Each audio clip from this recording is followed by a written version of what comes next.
Hey, Pastor Tom here, and I want to share a little bit with you today about absolute truth. So, the tension that we wrestle with so often in conversations regarding absolute truth is the tension that is brought on with a conversation regarding situational ethics.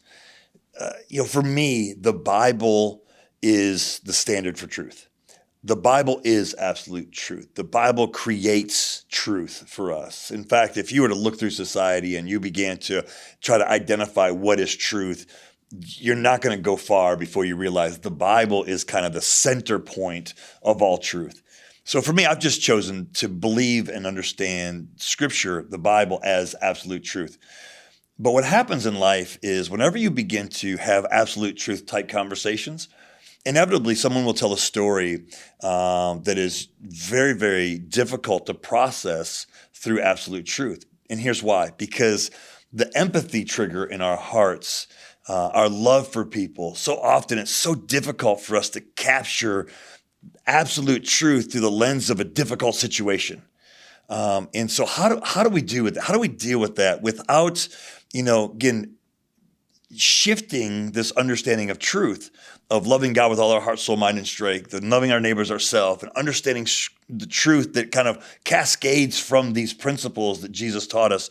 How do we deal with that? Because when we begin to challenge that truth, our ground beneath our feet gets shaky, it gets soft, and no longer do we have a firm foundation to stand on.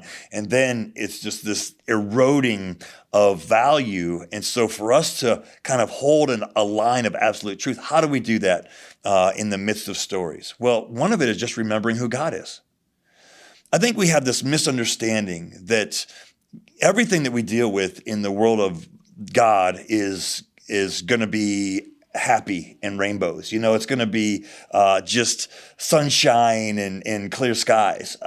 And that's just not the reality. Life is difficult. We live in a broken world. We live with hurting people, and there are hard times. There are tragic times. There are stories that, from an empathy standpoint, there are heartbreaking stories. And instead of challenging the truth of Scripture in those stories, here's the thing we got to remember, is that God is still God. And what we know about Scripture is that when you go through difficult times, God gives grace in seasons. I remember by Paul when he says, this thorn in my flesh, remove this thorn from my flesh. And God says, my grace is sufficient for you. When people go through difficult times, when Joseph goes through difficult times, or Job goes through, like when you look at the difficult seasons, Daniel, we could go through so many stories. Moses, we could go through story after Noah story, right? There's so many stories. And every time when someone is going through something hard or tragic or unfair or just difficult, heartbreaking, we in this world sometimes forget that God is still God. And in the midst of that season, as hard as it is and as difficult it is that God is still with us and God is still in us, and God will give us grace and strength, and God will bring healing and restoration, because that's the God of the Bible, the God of restoration and healing. And so for us, instead of shifting our foundation of truth because of difficult stories, maybe, just maybe, even as hard as it may be, to look at some of those stories through the lens of God's grace and God's strength. And even though that is hard, to remember that God is still God, and God is with them, and God draws near to the brokenhearted. And in those seasons are moments where God will show up mighty in people's lives.